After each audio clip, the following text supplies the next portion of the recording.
Mandatory food labeling is on the front burner in the House of Representatives this week. We'll talk about it on this edition of Tune In. Hi, folks. Thanks for tuning in. Here's your host, Representative Rick Crawford.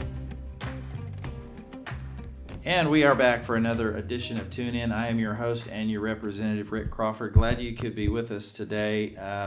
Genetically modified organisms, GMO, and food labeling, and how that works in East Arkansas, particularly in the agricultural community. No big issue, nothing new here.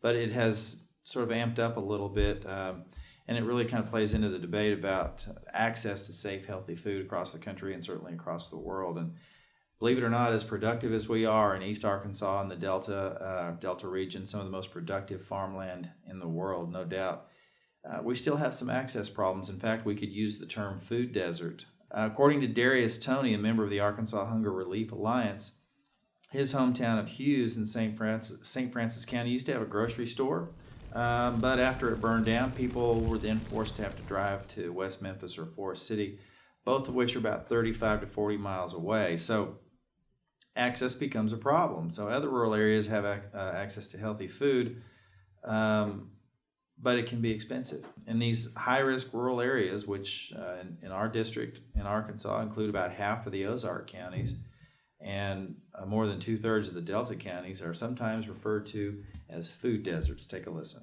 Lambert is what's known as a food desert, because finding a place that sells good fresh food is like looking for a needle in a haystack. If you live in Lambert and you need groceries, your only option is this convenience store. On the day we were here, there were no fresh fruits or vegetables, a few cold cuts, and the prices were high. As you know, I represent a large rural area. It already has problems with food access, and GMO labeling is an issue that could effectively make prices higher and really make access even more difficult with respect to the cost of food. In spite of the facts, the people of Vermont thought it would be a good idea to engage in a mandatory labeling law, genetically modified organisms, identifying those on the label, on really kind of on the basis that GMOs are bad for our health, and there's all kinds of evidence to the contrary. So this is an emotional idea that's not supported by facts. In general, ingredients grown using genetically modified technology require fewer pesticides, they require less water, that keeps production costs down, they have higher yields, and that means typically lower food prices. And so if we're talking about an access problem or an affordability problem, then you think this would be counterintuitive. Removing GMO ingredients can also be a problem for food manufacturers. In spite of that, Vermont's food labeling law was scheduled to go into effect this summer, and some businesses tried to address the problem ahead of time. And one of those businesses, believe it or not, was a Vermont institution, Ben & Jerry's Ice Cream. They decided to remove GMOs from its ice cream in response to consumer pressure before the state law passed. It really took them about 3 years just to remove GMO from some ingredients, and the new products average about 11% higher. So you can see that there's a premium price associated with the idea of being GMO free.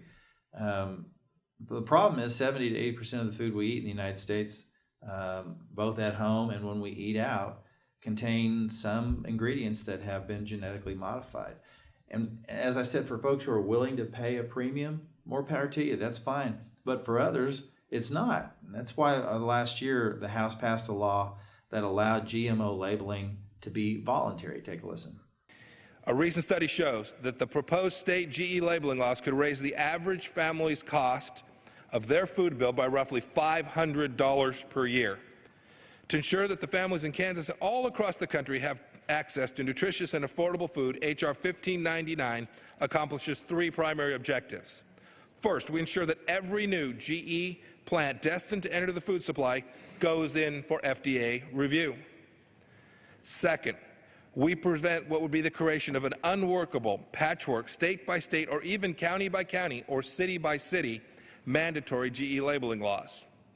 And finally, in order to provide clarity to those who prefer not to eat GE products, our bill authorizes a voluntary, user fee-based, non-GE labeling program at the USDA to provide even greater transparency.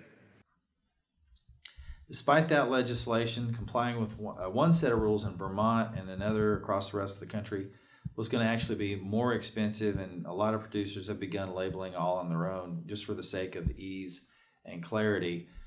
The problem we're running into is not only Vermont, which Vermont's law is, to me, extremely out of order, very difficult, and puts a lot of pressure on the rest of the country. But what we don't want is for Vermont to be the default for food labeling.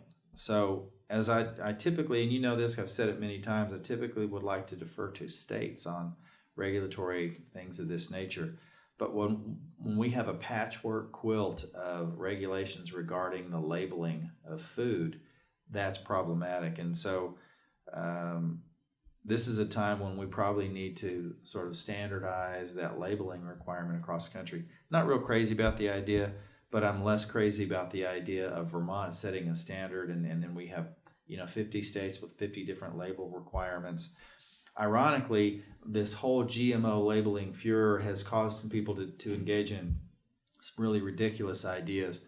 For example, there was a salt manufacturer or distributor, whatever you call them, that had on their label no GMOs in our salt. Well, salt is a mineral. It has no genetic material in it in the first place, so you couldn't modify genetic material if it doesn't exist. But the idea was to provide some level of comfort to the consumer, right?